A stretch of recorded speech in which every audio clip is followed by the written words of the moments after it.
Welcome to the Ringer Fantasy Football Show. My name is Danny Heifetz, and I am joined by Danny Kelly, Craig Horlbeck, and Chris Ryan joining the show. Chris, coming to us during Emmy season. How you feeling, baby? Self-invite, baby. I love it. Oh, my God. So today it is Power Hour, and we're going to power rank something every Wednesday. So we're power ranking our biggest buy lows after 2 weeks. Chris, that's why you're here, right? You just desperately wanted to tell us about Chris Olave and all the opportunity left in the Saints offense, right? I love you guys and listen religiously. My fantasy season's already over. No, why? What happened? Let's just say we bet a little big on the rookie wide receiver class, and even though Marvin Harrison came through, I just don't understand how to play fantasy football. I get really excited around the draft. I draft guys that I think are cool and that I like, and then I wind up losing almost every game. I had a really good season last year, honestly, but just the injury bug caught me, and this year I think I'm just bailing early, but whatever, we've got our eyes on the future. Yeah, the sad truth of fantasy football is you just got to draft like Devontae Adams and Mike Evans every year and you'll win. Yeah, I know. That's not what I did. So Chris, like, Roma Dunze is awesome on the Hard Knocks. Chris, so you slacked us this week and you said, I want to come on the show. I have such an epic fucking rant that you want to get off your chest. And I want to get to your rant. But before that, I'm sorry. Monday Night Football. Eagles blew the game against the Atlanta Falcons. You're an Eagles fan. I just let it all out. What are the vibes like 24 hours later? I mean, they're bad. They're pretty bad. I don't know if you guys feel this for your teams, but football has now become such a detailed area of study where once a game is over, even during the game, there's just so much minute breakdown of oh, look at this decision-making process, or look at this, it touches the tips of Saquon's fingers and, it needed to do this. And here are the 35 different game theory ways Nick Sirianni could have played that last drive. And I just want to kind of go back to 1989, Chris, where it's we lost, on to the next week. I don't know if I want to see all this. I don't know if I want to get Jalen Carter was late for dinner, and that's why he didn't start the first series. I don't want Josh Sweat negging Vic Fangio in week 2 and Nick Sirianni not addressing the team. I know too much. I see too much. And I want to go back to black and white days of they played, they lost, and now I wait 7 days for it to happen again. You read about it in the newspaper. Yeah. Ignorance is bliss. You missed the days when the score wasn't even on the screen. You just had to wait for the announcer to tell you. Exactly. What was that headline? Someone wrote the column, we all know way too much about each other's lives now. Oh, yeah. And yeah. it's just that for your football team. It's that, but it's Vic Fangio. That's how, So my biggest takeaway from the game, other than that was just an absolute Mola Ram show you your beating heart from Temple of Doom night for me, was that I realized that deep down inside, my two dads are Buddy Ryan and Jim Johnson, and I would much rather lose by 28, blitzing my brains out all game long, than this bend don't break shit, which is now on DC number 4. If you call Matt Patricia a defensive coordinator, he was a special assistant defensive side or whatever. But this is obviously how they institutionally have decided to play. I'm referring to the Eagles. And I just really can't handle watching one-legged Kirk Cousins just have all the time in the world to carve the Eagles up in a 2-minute drill. It was absolutely sickening. I can't decide what's worse. I mean, Saquon Barkley dropping that ball, you're almost we wouldn't even be in the game if it wasn't for Saquon Barkley. He was obviously the best player on the field last night. The idea that that Kirk Cousins has way too much time left is an astonishing thing to say in 2024. And think about all the things that we have said this year. And Kirk Cousins, you can't give him that much clock. That can't be what we're doing. You can't give him 3, 4, 5 seconds to sit back there and just go through 5 different progressions. Help me out. He can't move. He can't move. Just bring someone. I don't think people were saying, "Oh, this is too much time for Kirk" until after the game. The Eagles now provided Kirk with that new persona. But when Cousins got the ball back, yeah, I was kind of this is this idiotic thing that happens where everybody's super advanced PhD playbooks go out the window. And Matt Ryan and Peyton and Eli were talking about last night. It's just you go back down to base playground football, and all of those guys can play base playground football. And somehow the Eagles decided to we're just going to get into this kind of soft touchy-feely prevent, and he carved us up. It was like, it was so easy. It was like a butcher out there. And this kind of does link to my quarterbackers rant. I don't know when you guys want to get to this. Let's do it. Let's do it right now. No, yeah. Heifetz, you can gloat, man, because I know you've taken some L's. Yeah, Heifetz, you're killing it right now. You're sky high. Things are so great. Things are going great for Danny. He had a cigarette after the game. Yeah. What should I be gloating about, Chris? That my entire family wants the Giants to acquire Bryce Young? Or like, you know what I mean? Like, what? I don't know what there is to gloat about. Like, buying the dip, man. I get it. Exactly.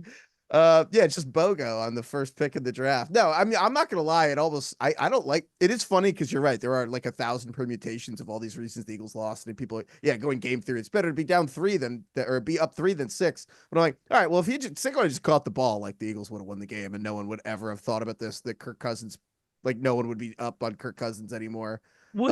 Was that Sirianni quote real that he said on that play that the actual design was if nobody was wide open, Jalen Hurts should take a sack? And it was I think that has been taken out of context to mean like Nick was throwing Jalen under the bus, but I think his point was like, but Saquon was in fact wide open. Okay, good. Right. I was going to say he put it in his hands. Yeah. Well, Chris, actually, I'm glad that you brought this up though, because we have a long running mystery here. DK is like the lead detective on the case of what does Nick Sirianni do for the Eagles? I would like to add a chapter to your book, Danny Kelly. Yeah. What do you got? The report that he didn't talk after the game. Didn't address talk in the locker room. Jalen Hurts spoke. It's a player-led locker room. Okay? It's a player-led locker room. Danny. Yeah. If I told you that I don't think Nick Sirianni's headphones go anywhere, like I think what are the chances that he is in communication with Kellen Moore and Vic Fangio? I love that. Like, I think that goes to AirPod, like Big Dom's AirPods is where I think 100%. This is like the Ocean's 11 where you build the fake vault. Sirianni thinks he's yeah, they're simulating a game for him. It's actually just a recording of Kellen Moore talking to him. It's like how cats think they're people. Yeah. And it sucks, man, because, you know, like at the end of the game, or what should have been the end of the game, when CJ Gardner-Johnson stuffed that run, and Sirianni like tore off down the sideline to go like celebrate with him, I was kind of like, this was so cool 2 years ago. Yeah, and now it's kind of like Rob Lowe and St. Elmo's Fire. Like, oh, hey, man, you're celebrating with us. That's cool. Like, you know what I mean? It was just like a little cringe, but the vibes aren't good. The vibes aren't good. It's funny because they should have won. That's true. I hadn't thought about that. I'm glad you like gave me that perspective. My whole thesis that Nick Sirianni doesn't matter kind of hinges on them winning, and they should have won, and Saquon Barkley should have caught that ball, and things probably would still be fine, and Sirianni would probably like be in his office by himself, like not really doing anything, bopping around and dropping into meetings here and there to say hi to everybody. But yeah, the loss definitely kind of hurts my thesis that Sirianni doesn't matter. Hey, while we're talking, just while we're sharing, let me ask you guys this.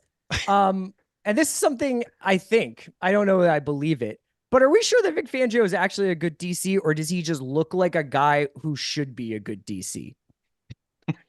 I mean, shout out Ben Solak, who had the good theory that all defensive coordinators have to either be old or jacked.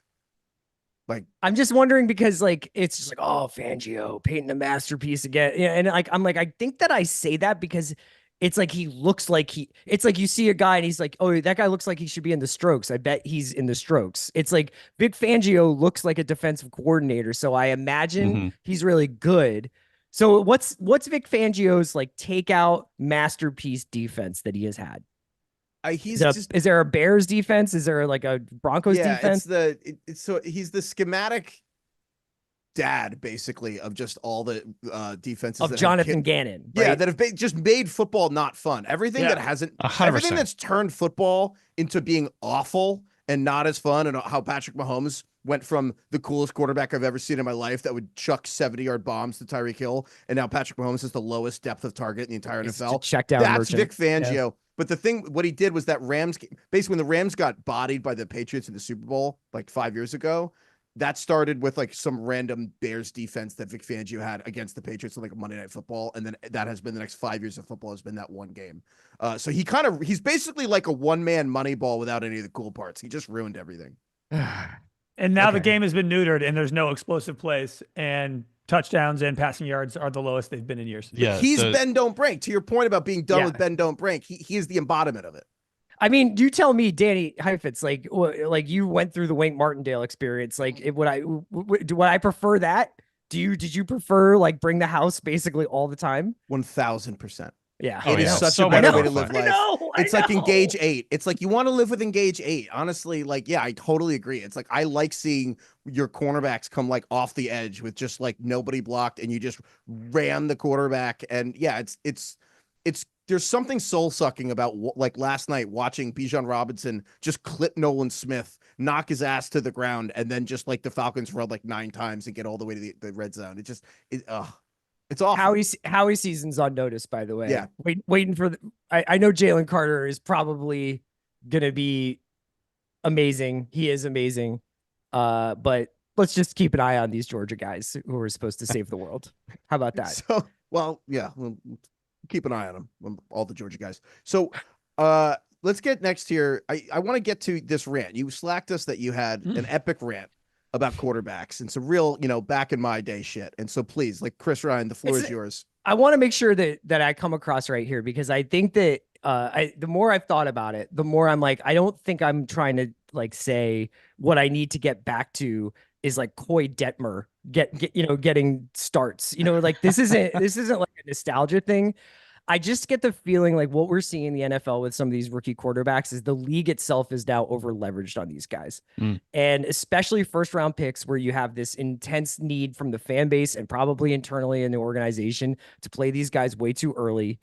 And then basically it's boom or bust. And it sort of reminds me a little bit of what happened with the freeze and threes, Maury ball stuff in basketball, where someone had a good idea, they exploited it. And when everybody started doing it, you were like, I get it. And I know that there's like a statistical backing for this idea, but it kind of just looks bad. And maybe we're looking too much for the new CJ Stroud and we should focus more on developing like Dorian Thompson Robinson's. Like we need more guys who can like back up Jordan Love when he gets hurt and like be effective starters for 8 games while the other kid like learns the playbook and learns how to read defenses a little bit. And it's kind of chilling right now because like watching Jalen Hurts out there, like I like Jalen, but like if you guys listen to Kelsey on Russillo last week and Russillo asked him like, oh, so like I know you were calling out protections, like what was that? And it was like, yo, Jason Kelsey was this dude's brain, it seems like. I mean, so it's like watching Jalen Hurts is almost in like a junior year college level of like learning what he's supposed to be doing out there.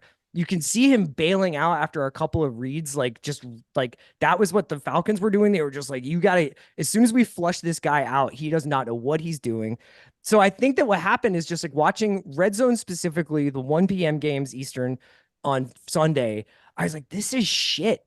Watching all of these guys is a bad product because it's one thing if it's like, oh, Caleb, #1 pick, and they're going to try it out, and I'm sure it's going to click. It's another thing when it's like Nix and Jaden and all these guys. And then you're like, I'm kind of like, this is infecting the entire product now, where it's like these dudes who were playing Air Raid 5 months ago are now like having to learn Sean Payton's playbook, and Bo Nix's brain is coming out of his ears while he's like in the huddle. Like, we talked about this? that. Are you guys seeing this too? Yeah, we talked about this on the show last week or earlier this week. Basically, the analogy I want to use here is like if you had to learn a new language in a week and then go take a test in that language. You know what I mean? It's like you're going to absolutely bomb that test like 9 out of 10 times. And I think we're seeing a lot of these young quarterbacks come in and there's just so many things to do, so many things you have to know, very, very intricate details of all the blitzes, how to change plays, like, site adjustments for everything. And it's a very, very complex system. And then like, you just see them absolutely flounder. And so I think like the competitive advantage of having a quarterback on his rookie contract, that's a real thing. But so many teams are chasing the dragon of like what, like the Brock Purdy or Russell Wilson like model where they just find these diamonds in the rough and they can like turn them into very good quarterbacks in their system and all that. It's just very, very hard to do that. And we've seen in the way that the salary cap is structured too, we've seen the middle class of quarterback basically just go away. There's very few guys, and I think like a couple good examples of why experience matters is like, look at what Sam Darnold's doing, look at what Baker Mayfield's doing, look at what Geno Smith is doing right now. These guys are sort of reclamation projects, but they've hung on. They've been in NFL locker rooms as backups, and they know how these systems work. They know how to speak the language. They're fluent in the language, and it just matters so much. And I mean, the proof is in the pudding. You alluded to it, but like, offense is down dramatically this year, and it's down dramatically from last year, which was also a really bad year for offense. And so, the NFL offenses are just trending way down. Field goals are up in like at all-time levels. Like, the NFL is kicking more field goals than ever. Like, who wants that? Does this like, who wants that?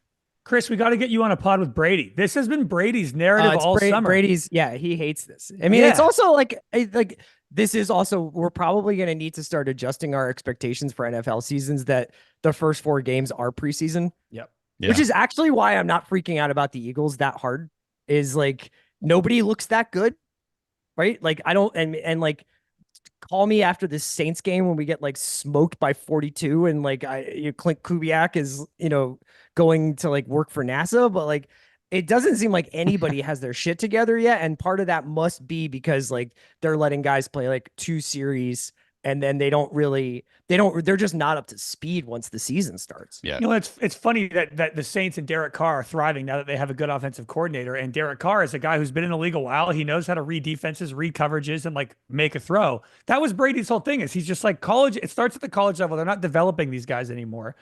And so these guys come into the pros after, having been in offenses that have been dumbed down for them. So then the offensive coordinators in the NFL are dumbing down these offenses for them. And we're forcing these rookies to play early in these dumbed down offenses. And then you're just getting a terrible product. We don't develop quarterbacks anymore. We're not developing original movies anymore. I mean, okay, so let me ask you guys a little bit of a self-reflective question. Do you think that this is also a consequence of the rise of like draftology, where the more and more stuff that we're doing about the NFL draft, and guys get really, I mean, like, obviously it's more interesting to be excited about quarterbacks than it is offensive linemen. But like, anecdotally in my head, I remember the NFL draft being like 8 offensive linemen get drafted in the first round, and then like maybe a running back, or it just feels like this is actually almost like a knock-on effect, because we're just like, yes, we're going to do it next year. We're going to take Cam Ward and Quinn Ewers and all of these guys. I don't know if Cam Ward's even eligible, but like, Quinn Ewers is going to get drafted early in the first round. Like, we're going to have another 5 quarterbacks go in the first round, right? Probably. We'll see. There aren't as many. Yeah, we'll see. They always get pushed up, but I don't think it's draftology. I think it's Moneyball. I think you nailed it, though. I think that what it is, it's just the nerds are winning in every sport. And the salary structure from, it used to be in 2010, Sam Bradford got picked first, and he had all the leverage in the world, and he had like the biggest contract in the league, and he had never played it down. They're like, all right, we're not going to do that anymore. And this new CBA for the last 15 years, now it's just, oh, well, you can have a starting quarterback that on a free market would probably be like Patrick Mahomes is probably worth $100 million a year, and you could pay Brock Purdy his entire rookie contract is worth like what Dak Prescott or Deshaun Watson get like per game. And so that once you get those guys in the rookie thing, so to your point, you incentivize, oh, well, if we just get us a Brock Purdy or a Russell Wilson and we just play them, then we'll be good. And then to your point, in the pursuit of that, then all these teams end up throwing these guys out and there's no development anymore. And to your point, I think it's crazy because one of my favorite interviews I've done at the Ringer randomly was with Matt Schaub, the former quarterback, who explained to me the thing everyone uses the term hard for quarterbacks to play. He's like, no one has any idea what you have to do before the ball's snapped. He's like, a quarterback's to do 20 things every 40 seconds on that play clock just to snap the ball, having nothing to do with like situational awareness. Like, there are 20 things you have to do. And these guys come in, there's less practice than ever.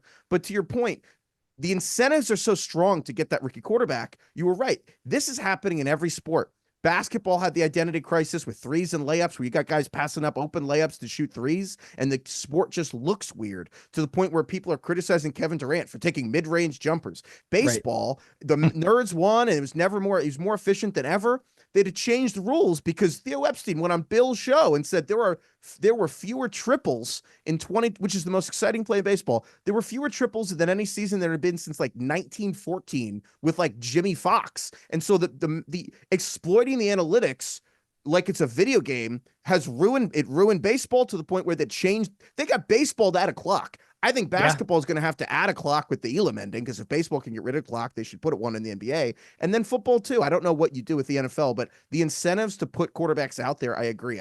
It's if we're incentivizing teams to just throw quarterbacks out, then yeah, the product's way worse. And then couple that with the fact that defense is getting more complex and more difficult than ever. There's more DBs on the field now. Explosive plays are impossible. Even if a guy has a good deep ball, no one's ever open to do it. They're forced to check down. All these disguised coverages. It's kind of like the perfect storm. Offensive lines are terrible these days. Like, it's really hard to develop an offensive lineman coming out of college because of the way that the college game is played. All the best athletes are defensive linemen, not offensive linemen. There's a lot of really interesting variables that have there's a confluence of weird variables that have turned offense into crap. And like, I think the NFL tried to help offense this offseason by doing this kickoff rule, and it's kind of not worked whatsoever, because now they just kick it out of the back of the end zone.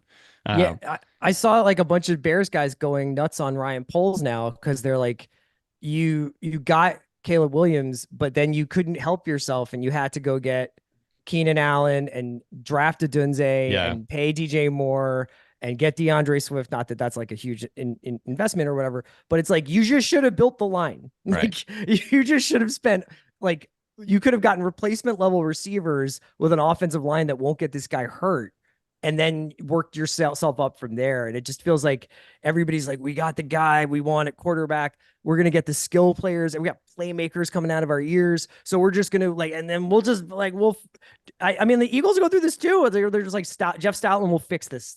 Jeff Stoutland will fix like whatever offensive line. And it's like, the offensive line held up pretty well last night, but they can't stop blocking down like 15 yards downfield. So yeah, I agree with you. There's something a little wonky about it. I think it's early season jitters, and I think it's because I think so many NFL fans now are so literate in so many different detailed advanced portions of the game that we're just like, we're all going a little bit crazy probably.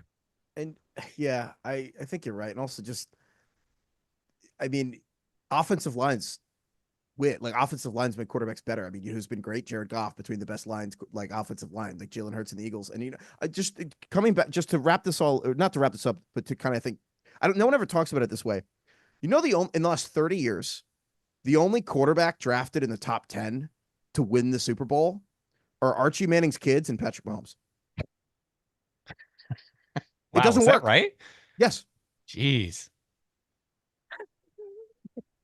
Craig's doing the math. I guess Arch Manning's grandson. He's getting close. I'm not maybe counting he's the with savior.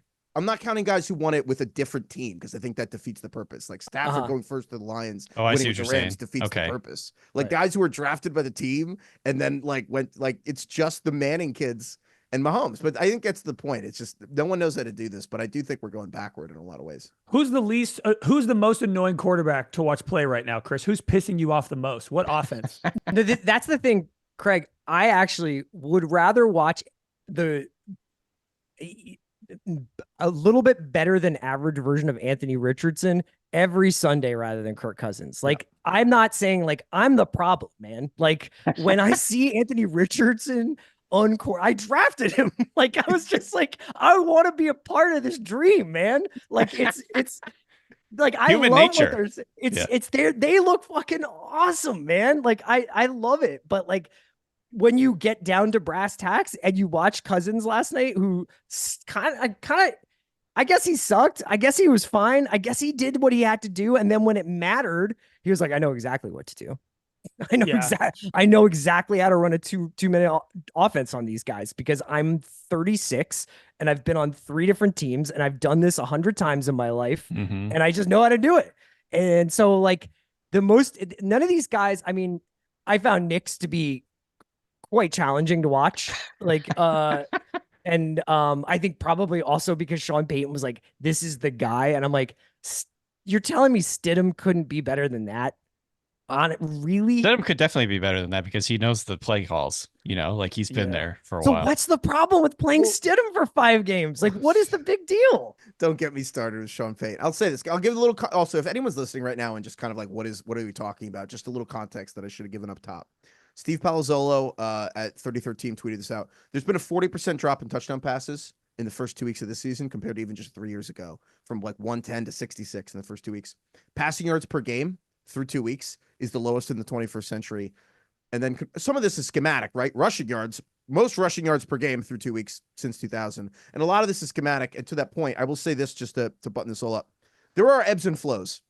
And I think a lot of what's happening right now is you have, again, basically explosive passing was so good. The Chiefs, the Bills, all these teams are so good chucking it downfield that the Vic Fangios of the world won. And we're like, we're going to make the sport not fun. You know what you're going to have to do? Dink and dunk down the field.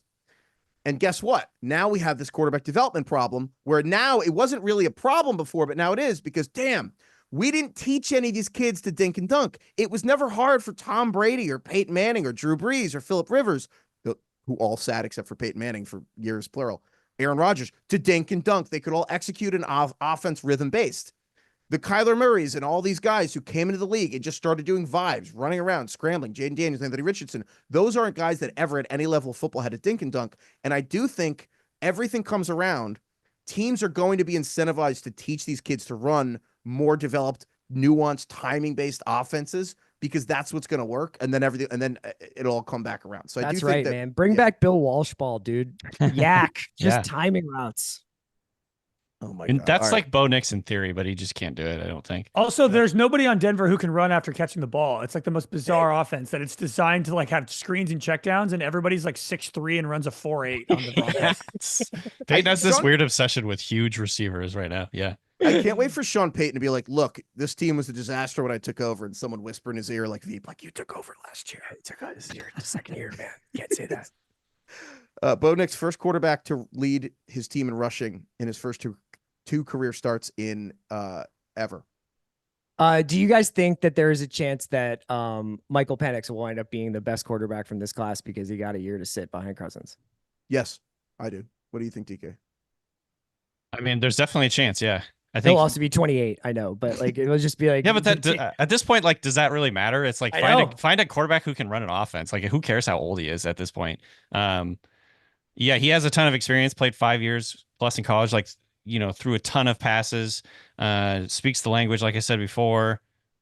I mean, I still am really high on Caleb Williams, so like that's where I hesitate. But you know, Caleb Williams could just like get completely destroyed. Like, you know, with his confidence, everything playing behind that offensive line. They pressured him on almost every drop back. So that's scary. I appreciate you guys letting me come in and get this off my chest. And I also, Heifetz, you were classy today. You were good. I'm not classy. I'm just dead inside. Just I have no fire The left. Saquon losing the game for the Eagles is like, how did Heifetz like hold that in? The Giants have made, The funny thing is that probably saved Joe Shane's job. yeah, it's honestly, that's So you're what's- welcome, Danny. If he would have won that game, yeah. The Giants will not hire Bill Belichick now. Mara would have because just been like, you don't even come to work tomorrow. He just turns off his key card. Belichick would have left the Manning cast and just like, hold on, guys, I'm getting a call. It just like showed up the next day. Oh my God. All right, Chris, thank you for coming on. Thank you guys for having me. Sorry your team sucks. Oh, hey, it's only preseason, right? No, not the Eagles, your fantasy team. I feel responsible. Oh, yeah, thanks. Bye, guys. All right. See you later. Thank you to Chris. Chris is the absolute man. All right. We're going to get into Power Hour here. And again, Power Hour every Tuesday. Wednesdays, we're going to put all these shows up, but on Tuesdays, we're live on the Ringer NFL YouTube, baby. And we're doing this live every Tuesday. All platforms available Wednesday. And we're going to power rank something this week. We're going to power rank our buy lows. And buy low trade targets. I think that after 3 weeks is really when people start really able to trade. But I think after 2 weeks, it's doable. And I want to go into the 5 Bs of buying low here because you know what? It'd be like, oh, it's a buy low target because this guy had a bet. No, there's an art to it. And it's a dark art. And we're just going to give a little crash course. Rule number 1, bad 5 Bs, like dodgeball. 5, like the first B, bad teams. You go with the 0-2 teams. You can't go to some 2-0 team and ask for a trade. No one wants to change anything when it's 2-0. 1-1, you're needs optimistic. to shake it up. Yeah. Yeah, 0-2. Exactly. You need him to shake it up. 2, the Warren Buffett rule. Be bold when everyone else is fearful. People are dumb, panicky animals, and you have to exploit this. Oh. It's true. I actually got that from Men in Black. I thought it was super profound. I saw it when I was like 9. No? Yeah. It's just, Is that a real line from the movie? yeah, Tommy Lee Jones, Will Smith's like, I can't believe that aliens are real. And he's like, we should tell everyone. Tommy Lee Jones is like, no. And Will Smith's like, people are smart. They can handle it. Tommy Lee Jones is like, a person's smart. People are dumb, panicky animals. And I'm like, damn. And that's, yeah, 9-year-olds. I was 9 years old. I'm like, damn, you're right, Tommy Lee Jones. Anyway, rule 3 is to buy low. You have to buy low. It has to be kind of gross. I feel like you can't spell value without ew. Wow. Okay. All right. No, is that too much? Was that no? It didn't work. This is like, I feel like I'm getting sold something. I know. Yeah, It's like a sell timeshare. this pen. Sell me this pen. Okay. Right, fine. I'll skip all the other ones. Fine. The most important one, though, is the blurb rule, which is that it's 100 times easier to make a trade if the blurb of the guy you want is pessimistic. Negative. That's the most true thing that we've ever discovered on the show is the blurb rules all. And basically everything on the fantasy platform is still so important. You know, right after drafts, people just immediately will go to like the current projections. Oh, Yahoo says I'm going to be 9-4. Like I had a good draft. I can't tell you how many texts I get of people who use our guide and they're like, what the hell? Yahoo says I'm going to be 3-11. And I'm like, look, man, that has nothing to do with anything, but people love it. People love projections. People love blurbs. It's still incredibly important. Draft grades, it's all they care about. And it influences me too, I will say. Like if I want to start J.K. Dobbins over Najee Harris one week, and Najee Harris is projected 2 more points than J.K. Dobbins did, it's still kind of in my hard. brain. Yeah. Or like the defense he's facing is like just green, and you're like, oh my god. Do you guys green, ever? I love Yeah. green. Do you guys ever do this where you wait to like actually set what you're actually going to put as a lineup till late in the week because one guy has maybe a lower projection and you want to intimidate your opponent? Yeah, And absolutely. You're like, Or yeah, even I'm like- projected for 150, but if I put this other guy in who I'm actually going to start, it's like 135. It sounds good. I've been inserting T. Higgins into my starting lineup every week because his projection remains. It's still like 12 points every week, even though he's definitely not going to play. I just like the feel of it, intimidation factor. Exactly. Live it on the edge. All right, so we're gonna go into our best buy lows, and again, if you think some of these are whack, it's because or else they wouldn't. That's be the point. discounted. Yeah, they're on the rack for a reason. All right, and again, for those who don't know the way this works, Deacon Craig sent me their favorite buy lows for this week. I ranked them, so if you don't like the order of these, then just blame me. And we're gonna do this power hour style. So every 2 minutes, you're gonna hear this song. Great song. Bliss, just blissful song. All right, let's get into it. Number 1 favorite buy low after 2 weeks. Wow. Craig, you sent me Amari Cooper, receiver for the Cleveland Browns. This guy has been the picture of consistency forever in fantasy. He's been the wide receiver 17 each of the last 2 years. Right now, he's the wide receiver 91. And look, I'm not exactly saying that I'm bullish on like Deshaun Watson as a quarterback or anything like that. I'm just saying there's an inefficiency right now. He leads the team in targets. He's been incredibly unlucky. He basically missed out on 3 plays in the first 2 weeks by like an inch, and his whole season would look completely different. There was a 40-yard touchdown that like barely missed his outstretched hands against Dallas last week. He's 13th in the NFL in targets. They've played 2 good defenses. They played Dallas. They played the Jags. The next 4 weeks, Giants, Commanders, Raiders, Eagles. I think this is a no-brainer, and he's honestly a really boring player that I don't think a lot of guys, whoever has him in your league, I don't think anyone feels a ton of attachment to Amari Cooper. I was going to say, I feel like this is maybe the player that most on this list where people are trying to like cut bait and get out of it as soon as they can. Right now he's the wide receiver 4 on his own team. He's actually behind David Bell, who only played in 1 game and went on IR. So yeah, I think this is a good one. He has, in terms of first read target rate, according to fantasy points, he's tops on the team by far. Like he's still the number 1 guy on this offense. He's just gotten really, really unlucky so far. Yeah, Amari Cooper has fewer fantasy points than Britton Covey. A guy, what a game for Britton. Did you? I even loved Joe Buck being like, Britton Covey is having the game of his life. I didn't know he was on this team. No, but Craig, you're totally right, because Amari Cooper should have had a huge touchdown versus the Cowboys, and everyone would have been like Amari Cooper revenge game. And instead, like, you just click on the little box. It says 2.6, 2.6. And the blurb test, I know we're joking, but we're not really joking. Like, the blurb is good. No one's stealing them. But the blurb test for Amari Cooper is on Yahoo that Cooper has amassed only 5 receptions for 26 total yards. That inefficiency will make him difficult to trust in the immediate future. Boom. Yeah, so You click that, you're like, damn, I got to trade this guy away. Yeah. It's not the sexiest acquisition or investment, but it'll pay off. This is not Nvidia. It's like a textiles company or something. Like it'll pay off. Not sexy. They make tires. Yeah. Yeah. That's the Scott Galloway investment rule. He's like that professor at NYU, and he's like, if someone pitches me a company and it's like cool, I'm out. 100%. I want to. Everyone can ride scooters everywhere. I'm out. Didn't like Warren Buffett like buy a bunch of shares of like what's the biggest bubblegum company? Is it like Wrigley? Wrigley? Yeah, he was just like, what's something that's going to be around forever that's really boring? Wrigley. People are not going to stop chewing Wrigley gum, and there's a field named after him. I think that was Coca-Cola too. Anyway. All right, wait, let's go to the next one here. So number 2, our second favorite buy low after 2 weeks. Tank Dell, receiver for the Texans. DK, you sent me this one. Yeah. I think people who have Tank Dell on their roster could be freaking out a little bit right now. Obviously, Nico Collins is looking absolutely incredible, and he's not going to like go away.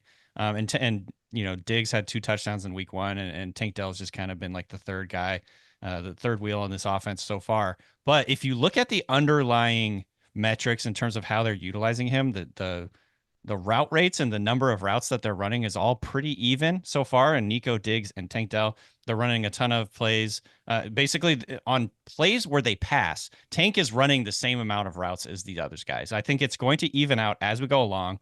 If you look at PFF's expected fantasy points, Tank is only just slightly behind Nico Collins right now. Nico Collins is averaging 13 points per game in expected fantasy points. Tank is averaging 11. So, I think it's going to even out. He had one play in this last game where he missed what would have been a really big play, just basically volleyball set it off his hands. Hit him on the back of the hands. Not great. Yeah. I don't know what happened there. Maybe he lost it in like one of the lights or something like that. But that's not typical of him.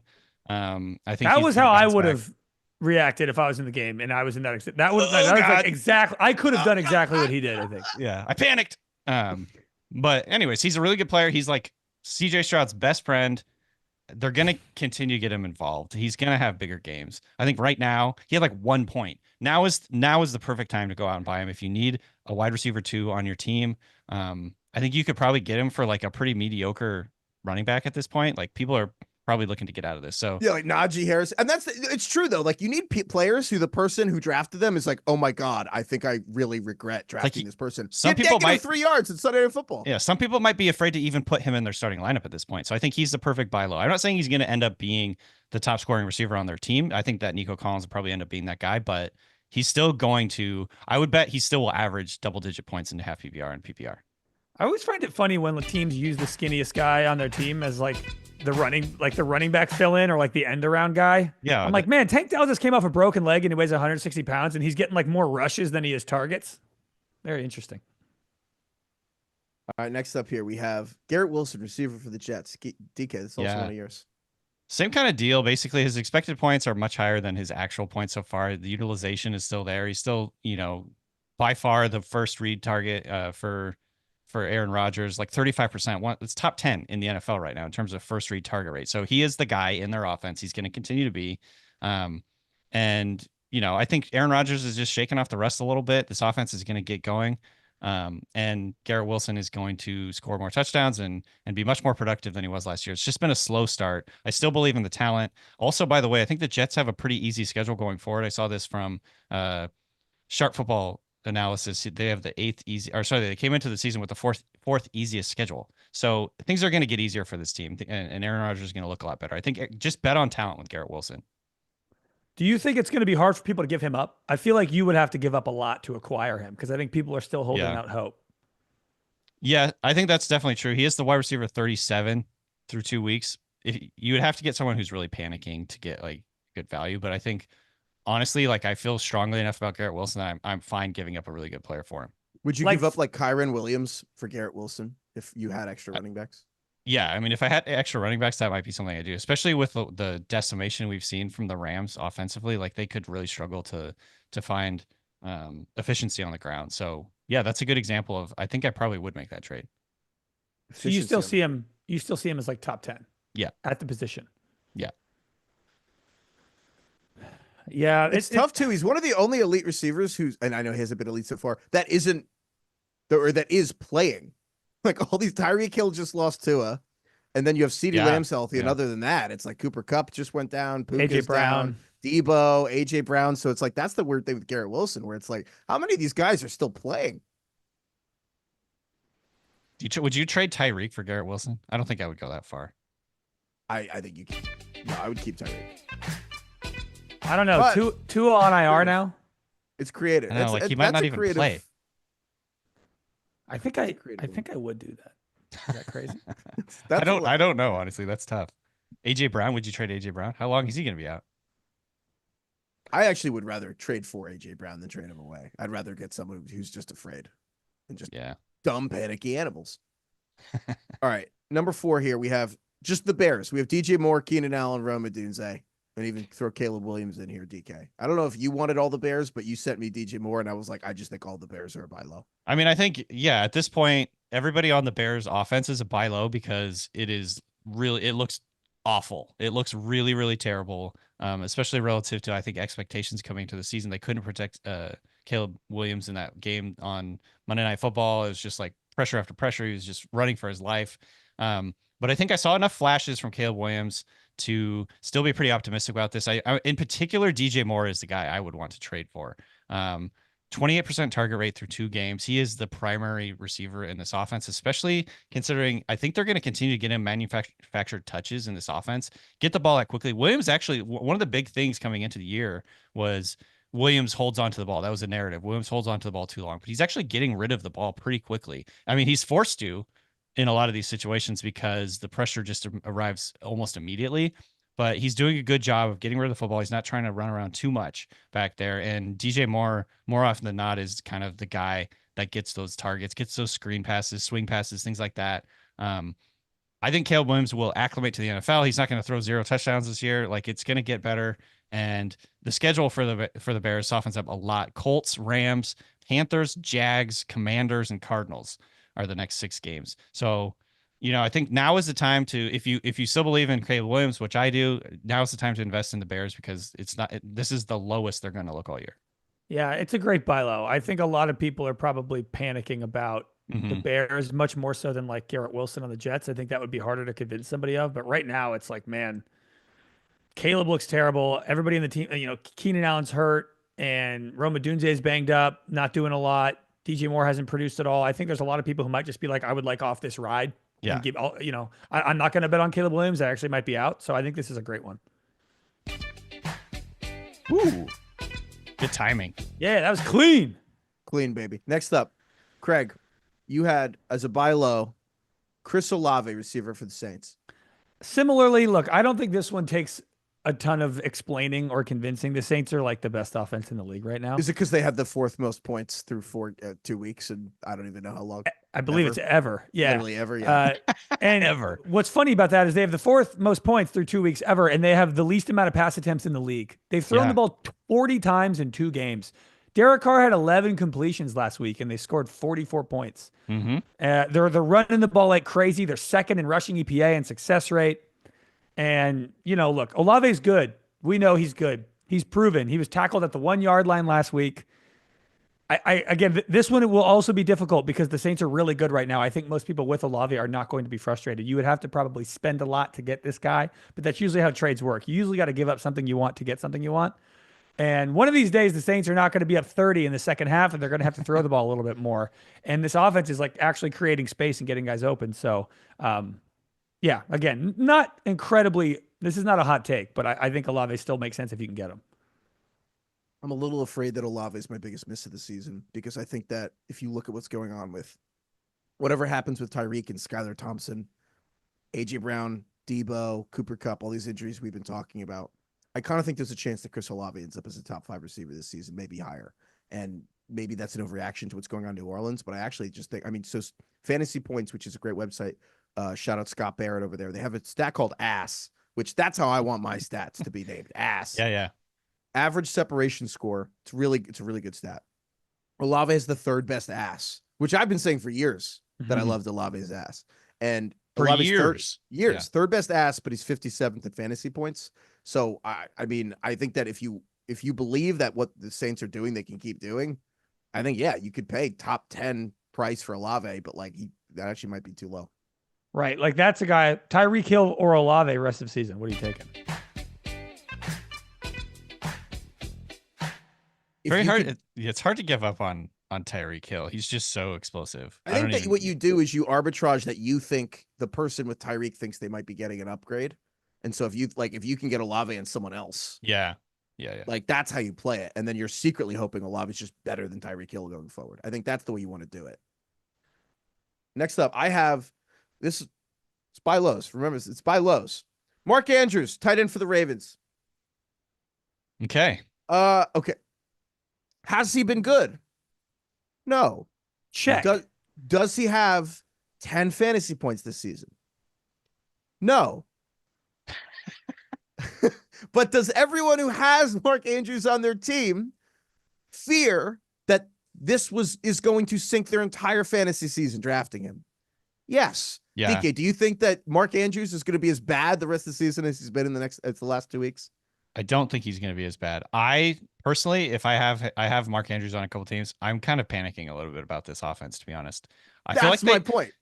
My fear is they don't know what they want to do, with this like likely Andrews thing, and it's just going to end up being a mess. But that's this uncertainty and doubt and fear that you can exploit in trade offers, because I don't know, like there's no good tight ends right now. So that's a little bit of a complicating factor. Like you're going to have to give somebody up probably to get Mark Andrews, but I'll admit that honestly, so just in terms of Mark Andrews, he had tightrope surgery last year. I think that starting slow makes sense. He had this car accident in August. Look, he should have had 35-yard catch from Lamar Jackson last week, and Lamar just missed him. I think the hardest tight ends are hard to trade for because if you have the whole point of taking a tight end early is you don't want to deal with the mishigas of having a bad tight end streaming every week. Yeah, it's like selling a car. You're like, oh, I got the money, but like now I need a car. It's like you trade Mark Andrews. You're like, well, who's my tight end now? Got to take the bus. Yeah, exactly. And you're like, yeah, people were like, well, but I liked having a car. And so the tight end thing, but if people like, anyone has Mark Andrews and another option, or if you have another option, I don't know what another viable option looks like right now because everyone's asked. But if the person with Mark Andrews is panicking and they think that they're debating playing anyone on waivers over him, I would go get him. Also, blurb test. Hello. Andrews definitively behind Flowers in the pecking order, pushing him farther down the tight end ranks every week. Boom. That person wants to sell. We got to figure out a way to hack the Yahoo blurbs. Yeah. If you can get in.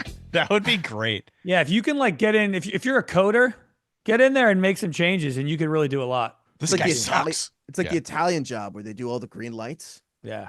We just get in there. Yeah. We need Ludacris from Fast and Furious, who was like a mechanic in the first movie and then by the end was like hacking into NASA. Or we could come up with like a content scheme where we pay influencers to get our messages out into the world. Yeah. Okay. Cash. That could work. We Bots. Yeah. Bots. Yeah. Or just real people. Anyway. Who is if you're gonna do a tight end for a tight end trade, like would you give up Kyle Pitts? Would you give up Kyle Pitts for Mark Andrews? Yeah.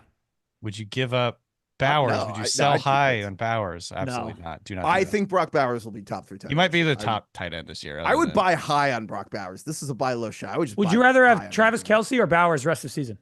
Oh, Bowers, but I actually think Kelce is a buy low too. Yeah. I think everyone who has Kelce like Andrews is like, oh my god, I'm the idiot who has Travis Kelce the year too late. Like I'm a moron.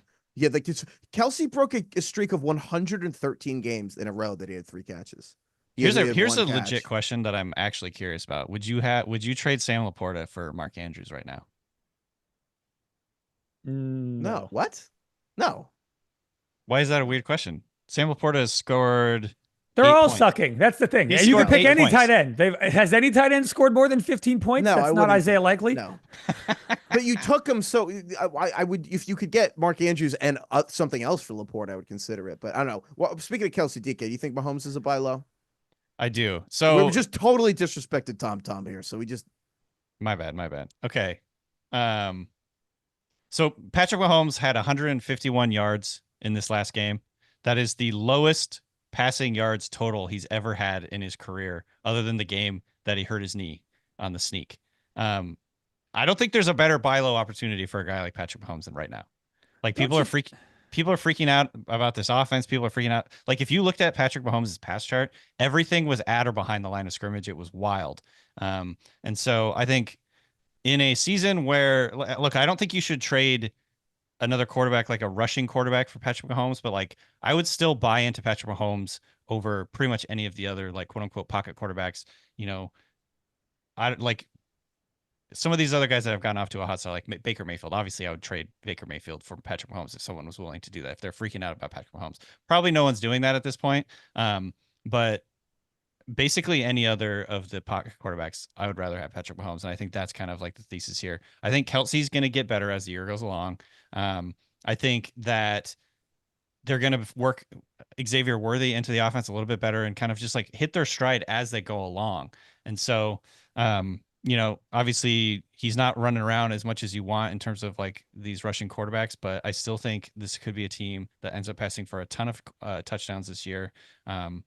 And yeah, again, this is like a betting on a talent thing. The Chiefs are still really efficient, 6th in points per drive, 7th in yards per play, 7th in drives without a first down. So they only have 5 of those. They're stringing together drives. I think just like the passing touchdowns haven't come, and that's like been the case with the entire like NFL at this point. But I think Patrick Mahomes is still ripe for like a big season passing the ball, and I want to kind of buy back into that if people are freaking out about him. You'd probably have to send a pretty decent package to get somebody to give up on Mahomes just because of the name brand value, and it's still only 2 weeks into the season. Like, would you trade Justin Fields? I know that goes against the rushing thing. Would you trade a guy like Justin Fields, try and throw him in, plus maybe someone else? I don't think you could get Patrick Mahomes for Justin Fields. I don't think. No, I'm saying one other guy plus Justin Fields. I think to get Mahomes, I think you'd have to trade like Jaden Daniels and Chris Olave. I don't know about Olave. Well, that would be too much. I wouldn't do that. But it's Mahomes is an identity thing. Derek Carr having Mahomes on their team's an identity thing. Derek Carr for Patrick Mahomes. No one's doing that. I don't think anyone's giving up Mahomes for. No one would like do that. Yeah, nobody would do that. I don't know. I feel like I see a lot of people panicking about Mahomes already. Maybe. I mean, look, maybe you could do, you know, Joe Burrow and Tank Dell or something, but I just don't think. I think it would take a lot to get somebody to give up on Mahomes 2 weeks into the season. Having Mahomes on your fantasy team is an identity, and you can't get comfort people to food. bed. And you can't. It's anyway. There's a sunk cost fallacy that I think you have to factor in no matter what with Mahomes. Next up here, buy low. Craig, you had just all the Bills pass catchers. Yeah, I particularly, it's mainly Khalil Shakur and then like a little bit of Keon Coleman and Dalton Kincaid. Matt Harmon, for who does reception perception, wrote an entire article 2 days ago on how Khalil Shakur is the perfect archetype of the modern wide receiver. And I admittedly love this guy because he was like a sleeper of mine this year. I think he's very good. But as we were talking about with CR earlier, it was like with so much defensive emphasis on, you know, preventing explosive plays, you need guys who can separate, get open over the middle, create with yards after the catch, have a little bit of size to break tackles. And like Shakur kind of does all of those things. And it's like also why guys like Amon-Ra St. Brown, Rashee Rice are all succeeding right now. Shakur kind of falls into that mold. And, you know, last year, Shakur caught 85% or 75% of his targets. This year, he's basically doing the exact same thing. He's caught 85% of his targets this year. Or sorry, he's caught 100% of his targets this year. He's 8 for 8, 96 yards and a touchdown. In August, I mentioned that he led all wide receivers in passer rating when targeted last year. I just think he's a really good player. The Bills have not thrown the ball a lot. They've thrown it the second least amount of times in the league. It's the Saints dead last in pass attempts, and then the Bills. I think they're going to throw the ball more, and I think he's great. And then tossing in a guy like Keon Coleman, who I think as a rookie is already playing the most. He's number one in terms of playing time easily on the Bills. He's first in snaps and routes. Which I think is just like an awesome sign for a rookie with no definitive number one. It's basically Matt Collins. They threw his ass in there to block. Marquez Valdez-Scantling isn't doing anything. Curtis Samuel isn't playing. So I'm just kind of betting on this Bills offense, who is not throwing a lot. And I think there's a lot of positive signs, even with Kincaid as well. Yeah, Shakur has the highest target rate among all the receivers on the team. He's second in routes per team dropback. So he's not playing he's playing 60% of the snaps, but like when he's in there, generally speaking, they're throwing. He's like the definition of good things happen when they throw to him. Right. He's fourth in success rate when targeted this year. Out of all the wide receivers in the NFL, when you throw to him, good things happen. And I think that will continue, and they're going to play him more. Next up here, we have Craig. While you're going, you also had Jared Goff, quarterback for the Lions. Yeah, I mean, Goff has had a really unlucky start. I mean, he's fourth in yards right now, and he leads the league in pass attempts, and yet he's the QB 29. It's just because he's only got 1 touchdown. He's got 3 picks. He's actually second in expected fantasy points this year. I mean, he's averaging 10 points a game. I think this is an easy buy low. Last 2 years, he's like Amari Cooper. It's like he's not sexy. He's not going to blow your mind, but he was the quarterback 13 last year. He was the quarterback 14 the year before. You know, his offense is great. They've added another game changer in Jamison Williams. I think things are still looking good. He's still playing 85% of his games indoors. So I think Goff is like the definition of an easy buy low right now. That is not super sexy, that nobody's going to be really upset to give up. Yeah. Goff is like, I feel like he's just, his stats so far and like what he's done so far is just a little bit of noise, because if you look at basically the last few years of his career when he's been good with the Lions, he's been incredible when he's not pressured, when he's kept clean. I saw this from Pride of Detroit, who are kind of like, this is a website from SB Nation. They were digging into like what's going on with him. Why has he been so bad? And basically it's like, he just hasn't been as sharp as he usually is when he's kept clean. And I think that's just noise. I think he's going to return to form as the season goes along. I think it's probably just like a little bit of bad luck here and there, bad decisions, but he's been very, very consistently really good when he's kept clean in his offense. And this is, like you said, a good offense with great offensive line, very good weapons, good coaching, smart scheming. I think now is the time to buy low. And like you said, expected points, he's like number 2 in the NFL, according to PFF, at the quarterback position. Right now, he's like, QB 20 something. So I think that'll even out. This feels like classic starting slow because you didn't play a lot in the preseason. Yeah. I like this one. And also I think you got Jared Goff is extremely acquirable, which is in the spirit of this. You can in fact buy him low. I feel like Goff always has the stink on him of Rams Goff. Like no matter what, like the second Goff starts to play bad, I think if he's on your fantasy team, it's like, ugh, Goff.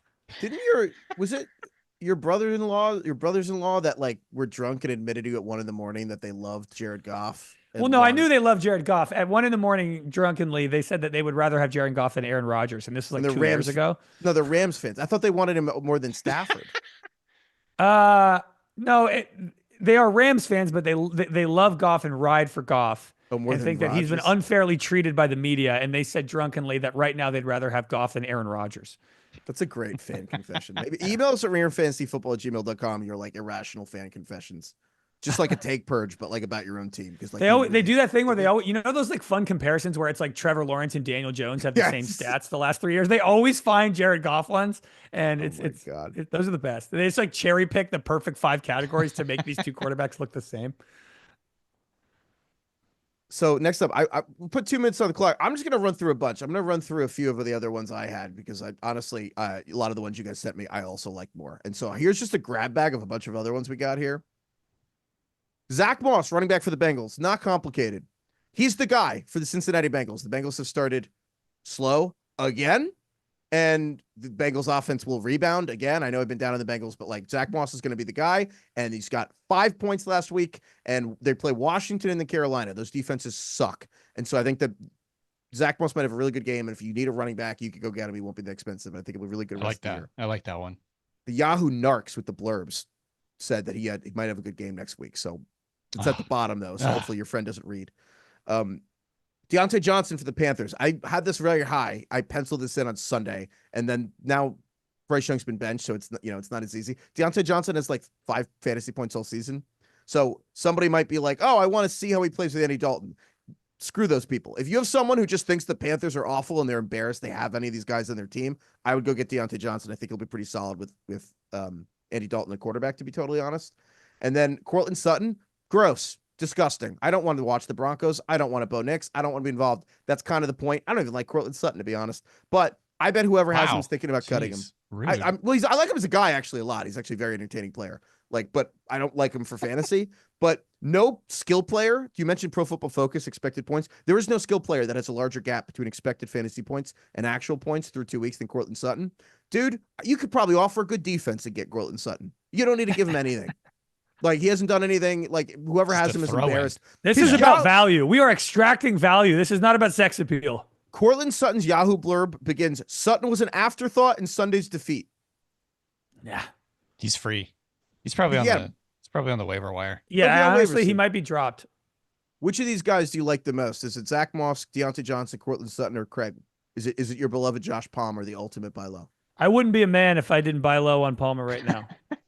I simply have to. I still think he's been banged up to start the year. This Quentin Johnson thing, who knows? Might be a flash in the pan. He's just there. Palmer's still on the field. He's one of the 2 starting wide receivers. So, yeah, I'll buy low on Palmer. I hope he gets dropped in my 2 leagues. I'll pick him up. I like the Zach Moss one a lot, Heifetz. I think you're absolutely right. Like he's been dominating touches. He's been, their main back basically. They're using Chase Brown as like a change of pace a little bit. But Zach Moss dominating touches, dominating snaps. It looks pretty good. And yeah, the opponents will get easier as the year goes on. Also, right. people are calling for your cat, Heifetz. Wilfredo Escobar says, "Where's the cat?" Is that your burner? Yeah, no, that is my burner. I am Wilfredo Escobar, and I would also like my cat to come on this YouTube. I'm I surprised. mean, he's I not have here. no idea who that person is. Yeah, No right. idea. You That's want me to maybe bring the? Should I summon the cat? Can you summon him? Like, could you just call him right now and he'll walk right in? I could summon the cat. Summon him Stop live. saying summon. Summon summon. him live. What, are you texting him? Don't you have to say something Yeah, out I'm loud? texting the cat. What is going on here? Summon him. Cat's been summoned. We're gonna do. He'll come in for fantasy court.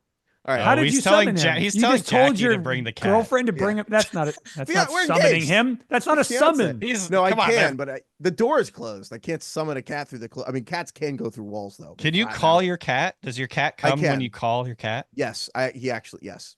When we I thought you meow at guys him, share he some meows bond back. where you can communicate non-verbally, and Like he he's can like doing the feel dire you. wolf thing. Yeah. You want the real story with the cat? So cats, I I guess, don't know. when they're done. Oh, now you don't want to know with the cat. Go You want to ahead. know with the cat or not? I'll go on the Yeah, fantasy fine. court. That's fine. Yeah, we asked. That's fine. When the cat poops, I guess he Mm. wants the other cats because cats just think people are big dumb cats, Right. and so he's like, "Hey, is the coast clear?" So he comes out and he's like, "Coast is clear. Like you don't have to watch my back anymore," because he thinks we're watching him. So when he poops, he comes out and he's like, "Meow." And then we meow back. So every day when the cat poops, he meows, and we meow back and forth at the cat 20 times. Every day. Cool. Oh, here he is right now. Oh boy. Oh, we got him. Wilfredo is Right. so happy right now. Greg and I are just like wincing. Look at this Oh guy. god. Wait, I don't even wait. So why do you meow at the cat after he poops? What I actually Just didn't meows quite back get and that. It's funny. Look at Tradition. Oh, it's just okay. How you doing? You guys still hear me? Oh, look at him. Look at him. Greg has like this slightly disgusted look on his face. Here's the I don't know. thing. Judge I in actually fantasy do court? think he's really cute. He's a really cute cat, but you He know, left. you don't want too much of a good thing. Less is more sometimes. They played my cat off with the music. They played him The off. Oscars music. Oh comes my on. Yeah. god, they played him off. All right, fine. We'll go to fantasy court. Damn, my cat just got played off. That's crazy. All right. Well, that was the best moment of my whole life. All right. When you do fantasy court. First of all, shout out. Last time we did this, we joked that we should put ourselves as like fantasy lawyers as like a on a bench or a billboard. And we asked people emails. Shout out to a lot of people who do billboards, listen to the show. Thank you to everyone who emailed us for your fantasyfootball@gmail.com. We're big in the billboard demo. Our billboard demo is just popping right now. We will be in touch with all Yeah, of you. actually, Please, we will follow up. we're gonna get billboards. So anyway, and also a bunch of like shout out to Matt, but like 100 people emailed us and been like, why don't you guys just do it where one of you is a judge and 2 of you are lawyers, one on the defense, one on for the plaintiff, prosecutor, defense attorney, instead of all 3 of us being judges. And I'm not gonna lie, I kind of thought that was we should have been. I doing mean, that it the whole makes time. sense. It makes sense logically and rationally, but I like being like the Supreme Court where there's multiple of us and we all get to It's decide fun together. to just pile on. I don't want like one person making the choice, you know. That's why DK would be the judge. I don't because want to he give has anyone power. too much power in this. You group. just adjudicated that. Thank you. Yeah. Adjudicated? You said put a G in that? Adjudicate. Sorry. Okay. Anyway, all right. This case here, this next fantasy court case, plaintiff's name is Eric. Eric. I need help on a ruling. My league has rolling waivers from what blah blah blah blah blah. It's like waiver rules. Nothing makes me feel dumber. Than, It'd be funny if they did that in court. You get it. You know what I think about all this? You know Game of Thrones when Robert's on his like deathbed and he's like Titles. You fill them in later. Rule of the 7 titles. Anyway, Eric says my league has rolling waivers from Wednesday until Sunday, and there are no pickups, meaning that waivers go through at like noon and afternoon. You can't add anybody till the next day. So during COVID, this became an issue because players would get COVID and ruled out right before game time, and sometimes you didn't have a replacement, especially at quarterback and tight end. And I specifically remember 4 years ago when Pat Freiermuth was my tight end and was ruled out right before kickoff. And the commish told me, tough luck, you knew the rules and didn't get to play a tight end. Fast forward 4 years. Now the commissioner is trying to change the rule back to how it was before the season started. The commissioner had Evan Engram with no backup tight end and could not pick up anybody before the waiver period ended, so he got a goose egg for that spot.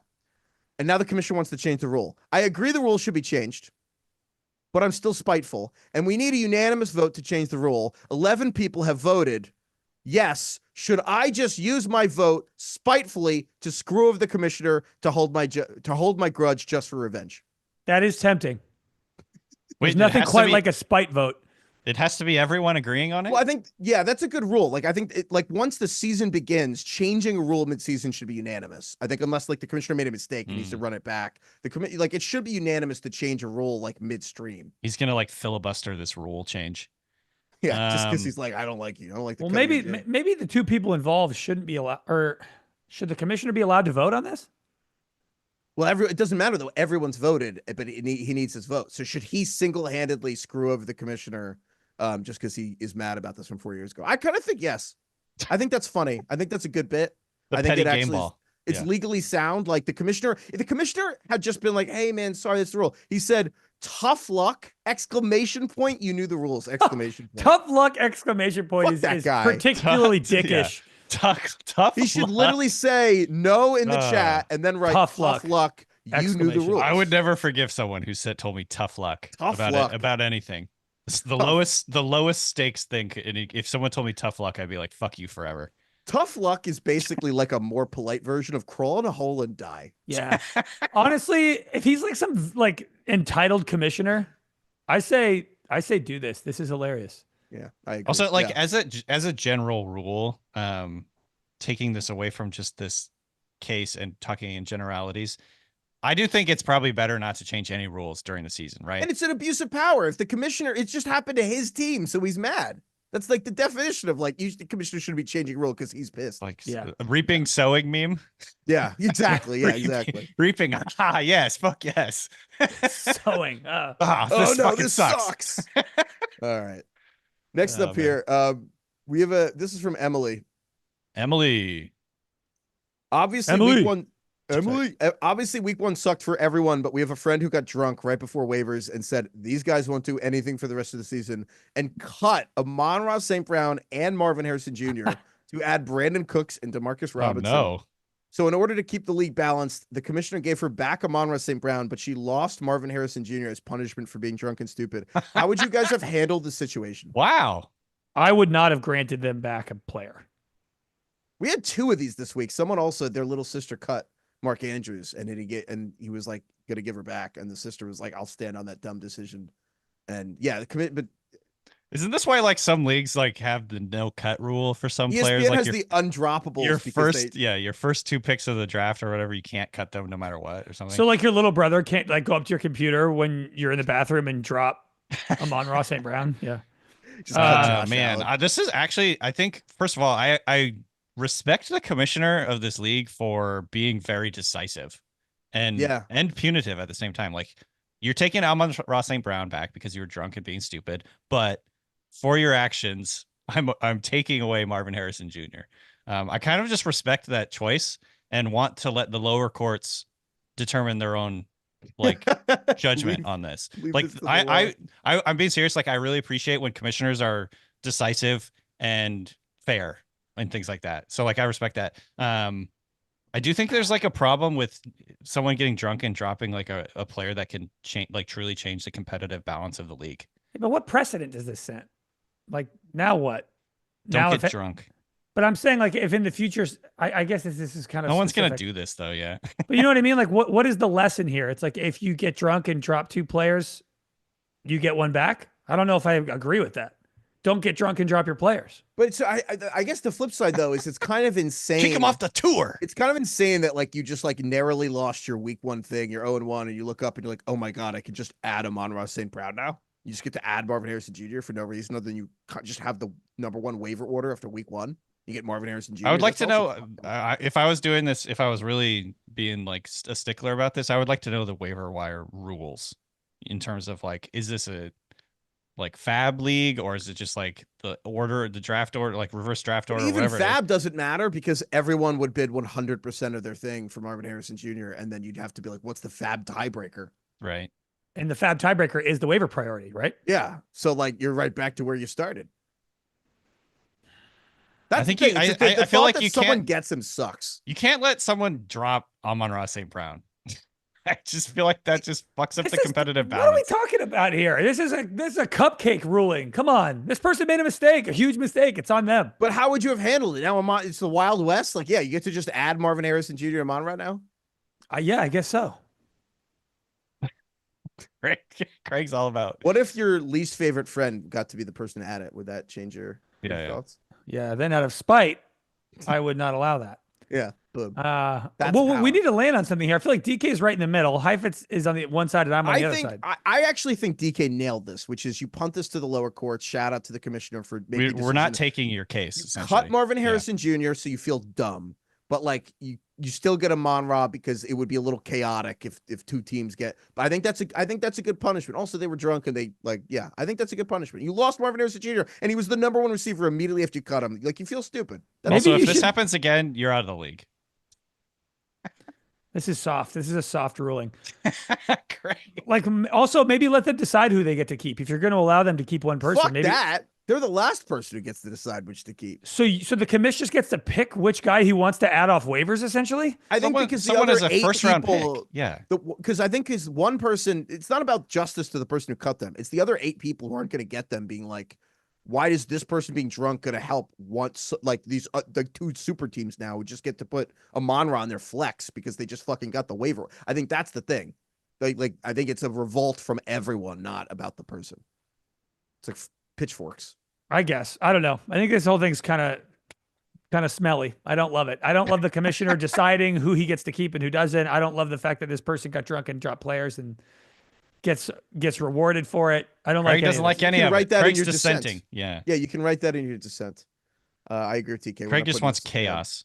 Yeah. And shout out to and same with whoever cut Mark. I think Andrews. people should pay for their actions. So I'm sorry. Commissioners are meant to keep the peace a little bit. And is my same opinion. as Samantha, who emailed us the subject line embarrassing. This is embarrassing, but also, yeah, you should not get Mark Andrews back. Like her brother wanted to give her the guy back, and I'm like, no, you cut Mark Andrews because she overreacted. And you know what? Yeah, she doesn't get him back. This is crazy. What world are we in? I know. All right. What world are we in? Email us at ringerfantasyfootball@gmail.com for more fantasy court cases. We'll take your cases. And again, the bench people, the billboard people, get it. Yeah, keep getting in touch with us. We're gonna do something with these. And you know what? In the future, it's a Tuesday night. Get hammered. Get blacked out. Do whatever you want to your roster. Won't matter. They'll give you all your players back. Who cares? It's the purge, I guess, on Tuesday night. So you want to be in a league? You want to be in a league where someone can get mad and just drop all the good players and just like create an absolute like chaos in the league? Because I've had that happen in a league where someone was like mad about something and like dropped all their players. Well, then you kick that person out of the league. Yeah, that's different. That's someone trying to leave. Yeah, that's a different situation. Like that person is willingly sabotaging the league. To me, this guy got drunk and made a stupid decision. I think he should pay for it. But it was I don't know. Emily wrote the email. It was someone. I don't know. It was her. Yeah, she lost Marvin Harrison as a punishment. Oh, great. Whatever. Whoever got drunk and dropped their players. Maybe don't do that. All right. Email us at ringerfantasyfootball@gmail.com for more fantasy courts. Okay. A couple other emails. Luckily, we're a lenient court here. Yeah. I guess so. There's a fantasy DUI, in my opinion. Like the Ninth Circuit. Yeah. All right. I want to run we have to run a correction here. Yesterday on trivia, we had a trivia question. How many muscles are in an elephant's trunk? And the answer we read was 40,000. Was it like is it like 100,000? It's 17. It's 17 total. Yeah, it's not like 17,000. Like it's just 17 muscles. Where did you get 40,000? Well, it's apparently a common myth, including shout out to the Cleveland Zoological Society, not to throw anyone under the fucking bus. God, but we got you know the what? Cleveland Zoological Cleveland demo just coming up big for us right Cleveland, now. no, they got it wrong. Oh, well then F them. Yeah. The Cleveland, not to throw anyone under the bus, I would never like, Nick Sirianni. I'm just saying that there was if any part of the 40,000, Jalen Hurts was supposed to take a sack on the play. But anyway, yeah, there's only 17 muscles. There's 8 on each side and then 1 up the middle. I feel like I got it right then. No, it's all right, Heifetz. You made a mistake. You could still get first place. God damn it! I never Craig. said I made a mistake. I never said I made a mistake. Well, you're supposed Cleveland to. You're supposed Zoological Society. You're supposed to follow up on this stuff, right? They have elephants. There's a picture of the fucking elephant on the goddamn homepage of the Cleveland Zoological Society. They're a zoo. Why the fuck would I think that they are not an authority? They're a goddamn zoo. The first article that pops up when you Google how many muscles do elephants have in their trunks says, are there really 150,000 muscles in the elephant's trunk? And it says, no, this is a common misconception. There are 17. Yes, that's where I learned it from. I'm just saying the Cleveland Zoological Society I thought was a reputable organization. It turns out they're like the Russia Today of zoos. I'm sorry, I got it wrong. I will say Google Gemini, their AI tool, says 40,000. What a crock. What is going on there with the Gemini? How they put that happening? thing out there? Have you seen the viral meme wait, of like how you asked them how many R's are in strawberry and none of them could get it right? Oh my God. DK, I think I said 210. I think Heifetz said 10,000. And DK, you said like 70. Yeah, but it's kind of like it's like the way too NBA low. when they're like, oh, there was a foul after, and they're like, we're not changing the outcome. I just want to know We'll who just I could have find had. I want to know Heifetz. who I could have had. The ink of history is dry. Who did Heifetz get? Was this And the who- last question? We'll go back and I check don't the know. tape. Yeah, if only we recorded it. Okay. So anyway, I feel so didn't have to vindicated. I didn't have to fucking tell Can you I? guys Can that. we change the record of who got the trivia right yes, though? Yes. No. Yes. Oh yeah, Yes, yeah. yes, We can do yes. that. That's Okay. fine. That's fine. Craig, not so tough on crime anymore. I love it.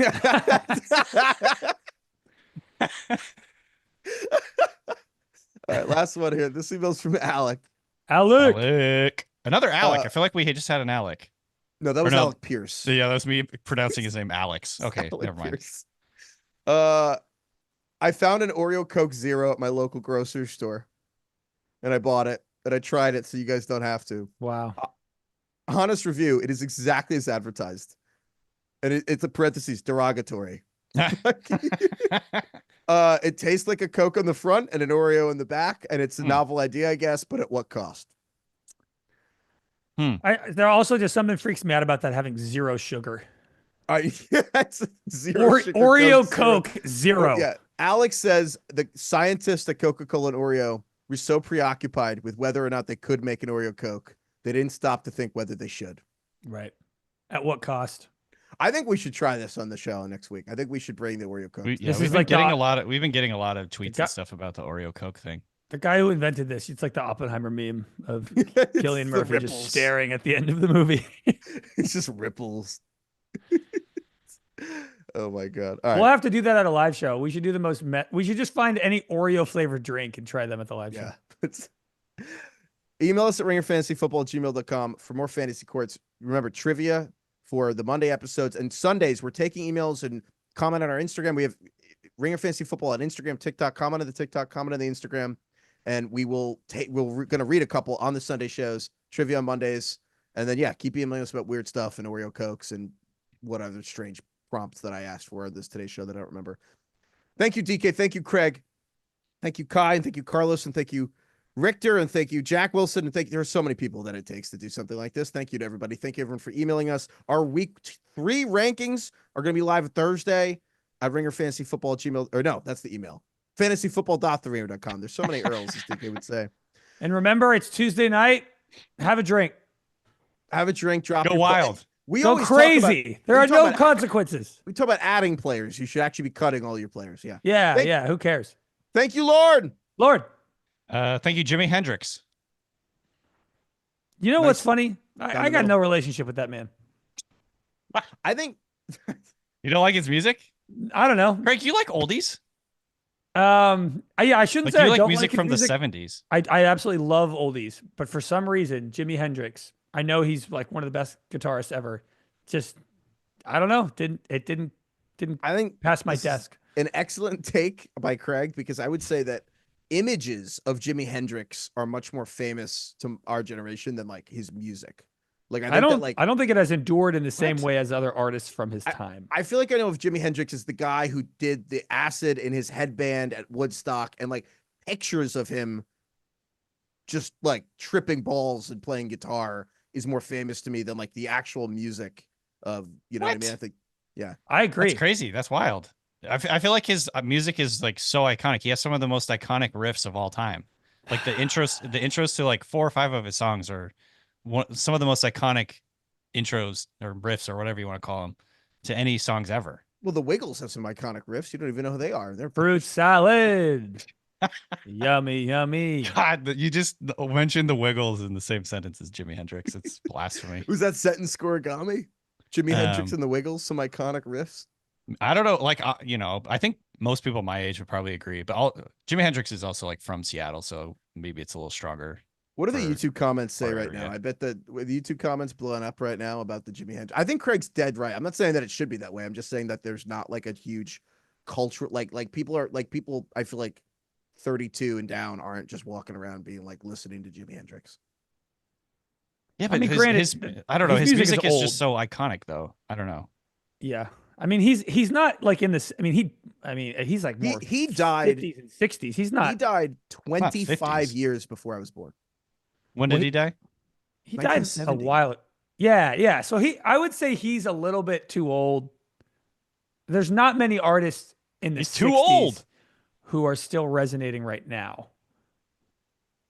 I would say, right? Who I else? also had no idea he was from Seattle, but I'm on his Wikipedia right now.